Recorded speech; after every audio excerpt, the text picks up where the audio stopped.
在一些老人口中，我们经常会听说原始森林或者沼泽地里有瘴气，这些气体有一定毒性，而且时不时就会冒出来。如果人不小心吸入的话，就会生病。瘴气的概念也经常出现在影视作品中，而且经常被神化到吸入则亡的地步，让人十分畏惧。那么，瘴气到底是什么呢？它的化学成分是什么？又是如何让人生病的呢？关于瘴气，在中国，瘴气的说法由来已久，但它最开始并不是指什么气体，而是许多种疾病的统称，而且最初概念中是没有气的，只有瘴。在古时候，南方的许多疾病都被统称为瘴，其中包括疟疾、出血热等热带地区常见的疾病。有些疾病在北方有单独的名称，但在南方也被称为瘴，比如痢疾。到了元明清之后，气的概念才被真正引入，山林沼泽里的各种有害气体或者其他闻起来让人不舒服的气味都被称为瘴气。另外，那些让人产生不良反应的情况也会被称为是瘴气引起的，最典型的就是高原反应，最初就被认为是高原地区有瘴气引起的。我们现在熟悉的关于南方瘴气的传说，其实基本来自于古时候行军打仗时流传下来的。北方的军队很容易在南方山林中大批感染各种疾病，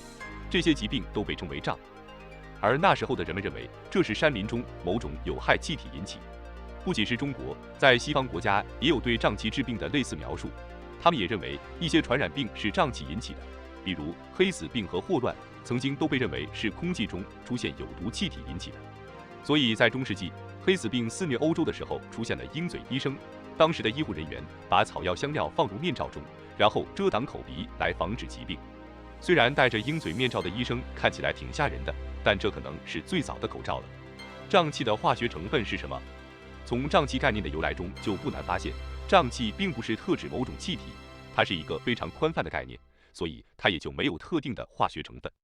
不过，人们对山林沼泽的瘴气有相对完整的描述，人们普遍认为在这些地方的瘴气是动植物遗体腐烂产生的气体。那么，动植物腐烂之后出现的气体，无非就是一些含氨的气体以及含碳氢的气体，比如臭味的主要成分施胺和谷胺，以及硫化氢、甲烷等等。另外就是一些细菌、霉菌滋生所释放的化学成分复杂的气味。当然，这些气体中的许多确实对人体有害，但动植物腐烂产生的量很难达到让人靠吸入就能引起疾病的地步。所以，我们所说的瘴气对人体的毒性很强，其实是一个错误的观念。山林沼泽中的这些气味没有想象中的厉害，它的量基本不足以让人治病。其实，瘴气治病现在已经被医学界明确归为一种过时的医学理论，取而代之的是病原体。疾病不是因为接触了瘴气，而是接触了病原体。原始森林中让人生病的是什么？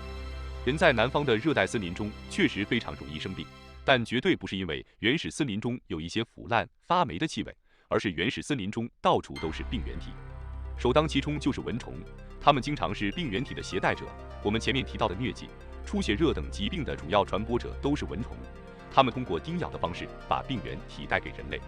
另外一个是水，原始森林中的水源都是病原体的聚集地。以前看过一个荒野求生的节目，里面有一句话，大概意思就是宁可忍受饥渴，也不要生喝原始森林中的水。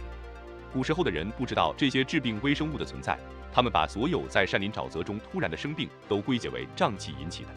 由于许多病原体在南方热带森林中最为活跃，想想天气热的时候，饭菜迅速变质就知道了，所以瘴气多在南方，广西更有瘴乡之称。最后，古时候我们的文化是以北方和中原地带最为核心，而北方的人很容易神化南方原始森林的瘴气，